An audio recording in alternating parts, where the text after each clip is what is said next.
Vandals and Alans are two barbarian tribes.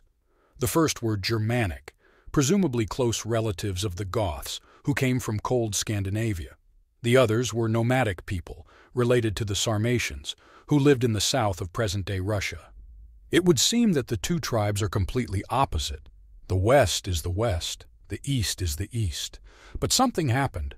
The Huns and, personally, Attila, the Scourge of God, came to Europe. So at the end of the 4th century, these two tribes, persecuted by the Huns, united and began to migrate. Their way to a new homeland, as with many other tribes, lay through the lands of the Western Roman Empire, which they normally so cracked.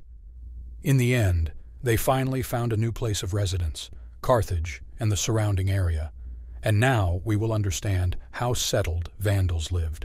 Before moving to Africa, the Vandals and Alans built their kingdoms in Spain.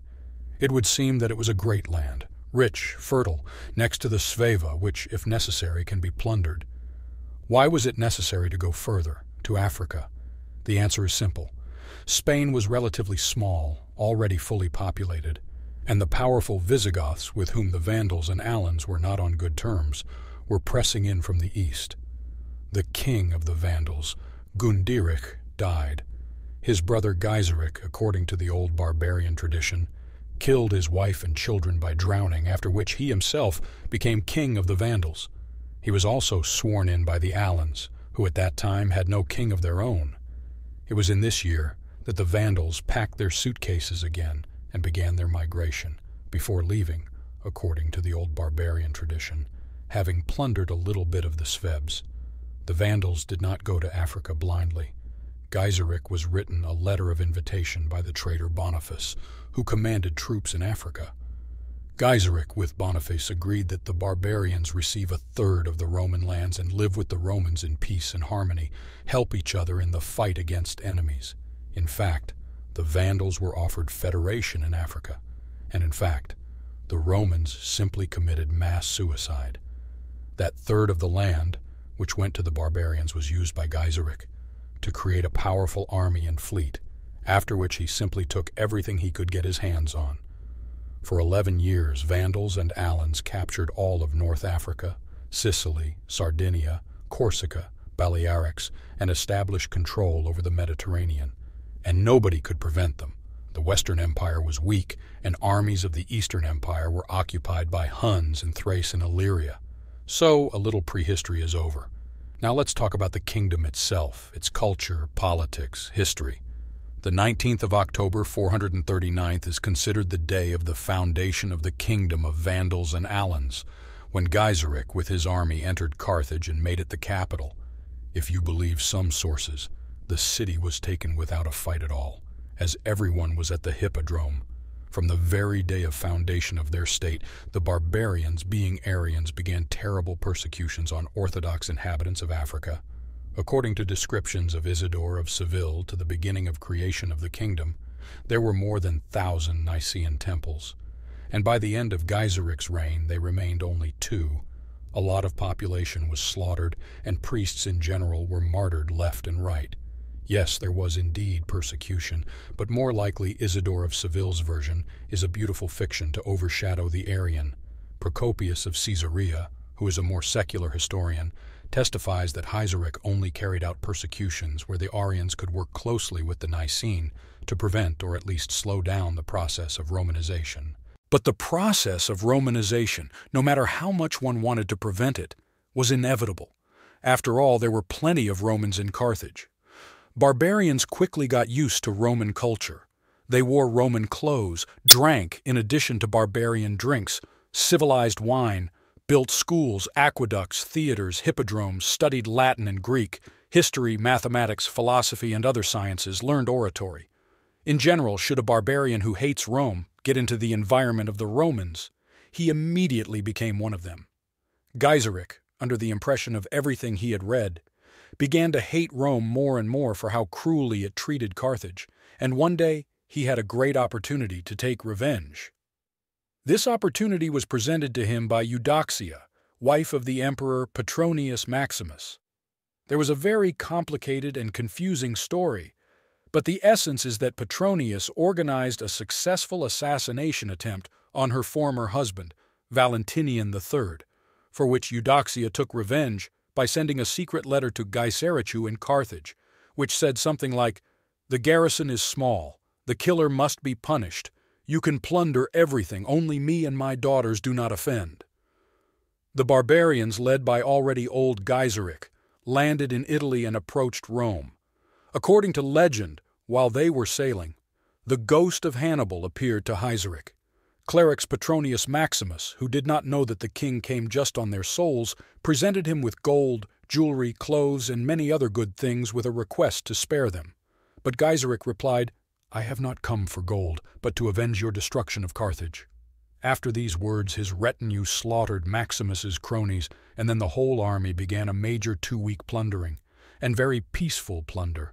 They robbed only the houses of noble people, took the copper rims from the roofs of houses and 4,000 slaves. On the churches Gaiseric even forbade to look. Procopius of Caesarea writes that only the imperial palace, houses of nobles, and the temple of Jupiter were plundered. Most likely temples of Christians also suffered, but in much less degree. Hunericus, son of Gaisericus, amidst all this merriment held his wedding. He married Eudoxia, the eldest daughter of Eudoxia. After the sacking of Rome, Gaiseric showed his power to the whole world. The Berber tribes, one after another, became the subjects of the Vandals and Alans, and the Byzantine fleet made unsuccessful attempts to shake their control over the Mediterranean Sea. The Vandals, like the as yet defunct Vikings, built ships, assembled crews, and raided the Balkans and Asia Minor. The position of the kingdom shook considerably after the death of Gaiseric. His son Huneric lost the support of a number of Berber tribes, began persecution of the Arian Church and the families of his brothers. According to the law approved by Gaiseric, the throne was transferred to the oldest blood relative. That is, after Huneric, the throne was to go to his brother, Genzon. This, the current ruler, of course, did not like. He wanted his son to inherit the throne, and therefore tried to get rid of his brothers. But Huneric failed, and after him Guntamund, son of Genzon, ruled. He too did not have much success, but he took only so much from the Moors. Trasimund, his brother, who became the next king, managed to lose even more territory and influence. Hilderic, son of Huneric, ruled more successfully. He showed religious tolerance, thanks to which persecution stopped, was friends with Justinian, did not resist Romanization. However, it did not prevent him from snatching from the Moorish tribes once again. It was his failed wars with the Berbers that caused him to be overthrown by his nephew Helimer, who became the last king. Procopius of Caesarea writes that the Vandals lost the belligerence of their ancestors. Soon the kingdom of the Vandals had serious problems in the person of the emperor of the Eastern Roman Empire, Flavius Peter Savacius Justinian, a.k.a. Justinian the Great, believed that the Germans had stayed too long in Africa. Their ships were rampant all over the Mediterranean. But the main reason was the persecution of the Nicaeans, renewed by Helimerus. The armies of Byzantium went on campaign under the command of one of the most famous generals, warriors, and politicians of the Roman Empire, Flavius Belisarius. But the main thing is not it. All information about war we know thanks to Procopius of Caesarea, the Byzantium historian and secretary of Belisarius. It personally participated in a campaign, and all data on Vandal war has described in the book About Wars. The sea war could not be allowed, as Vandals possessed the most powerful fleet in the Mediterranean. And in case of a victory of Vandals, let even Pyrrhic, the kingdom would have time to restore forces even before the messenger with bad news would reach Constantinople. Rome, we must give them credit, picked the perfect time for the war. The last king, Hilderic, to improve relations with Justinian, broke all treaties with Theodoric, king of the Osgoths living in Italy, and imprisoned his sister Amalfrida under guard, killing all the Goths who arrived with her. The kingdom of the Vandals and Alans was greatly weakened. Another huge plus was that there was no risk of surprise attack. Peace was made with the Sassanid state in the east, and the Goths were ruled by his daughter Amalasuntha after Theodoric's death, and she made peace with Byzantium. As if that wasn't enough, a noble Goth named Goda rebelled against Helamer in Sicily and declared himself ready to provide military aid to Justinian. The final impetus was a dream by an unknown bishop in which God urged Justinian to defeat the Vandals and free Christians from the oppression of heretics. The Roman expedition set out for Africa.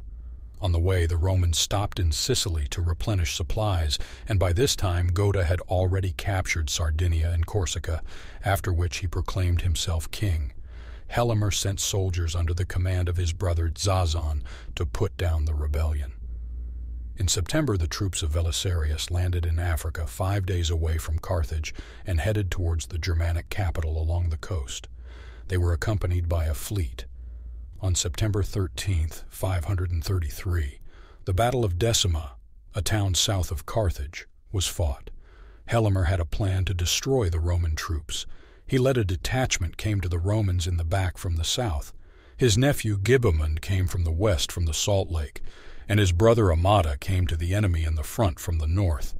But even before the battle began, the troops of Belisarius were joined by Nicaeans from Selectus and its vicinity numbering 3,000 men.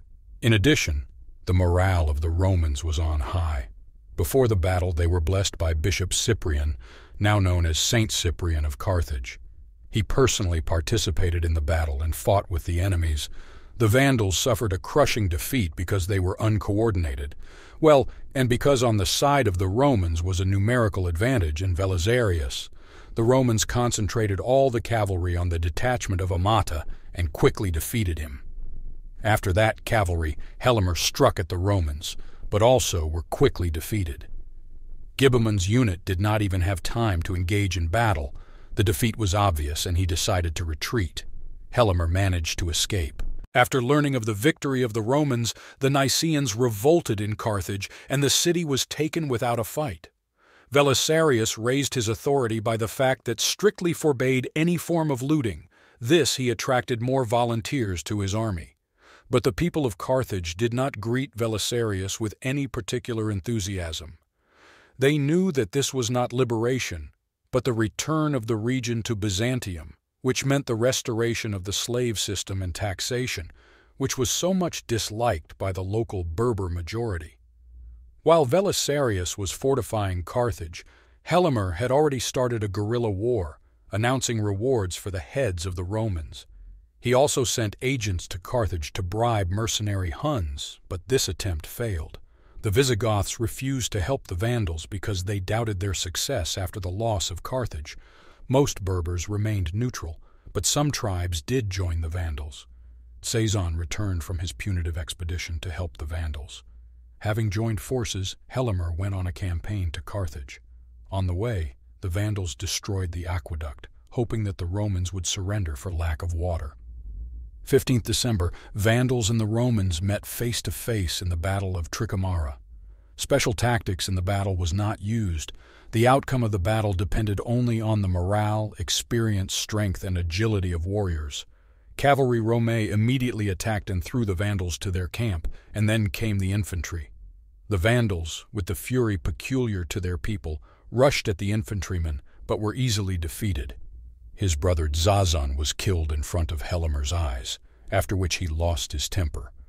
Right during the battle he stopped his and his warriors and began to mourn his fallen relative. The battle ended with the defeat of the Vandals. Helamer fled to Numidia, and the surviving warriors scattered to their homes and left with their families either to the kingdom of the Visigoths or to the kingdom of the Suevians. Helamer also planned to leave to Spain, but about these plans Berbers have informed Belisarius. 6 months more, Helamer hid in mountains of Tunisia, and all the same has surrendered.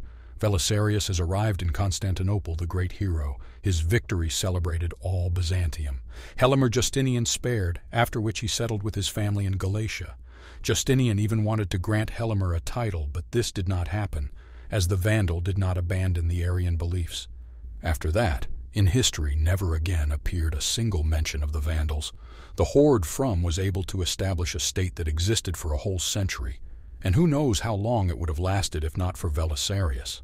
As it was, the Vandals dissolved into the local Berber population, occasionally guerrillaizing against Byzantine forces.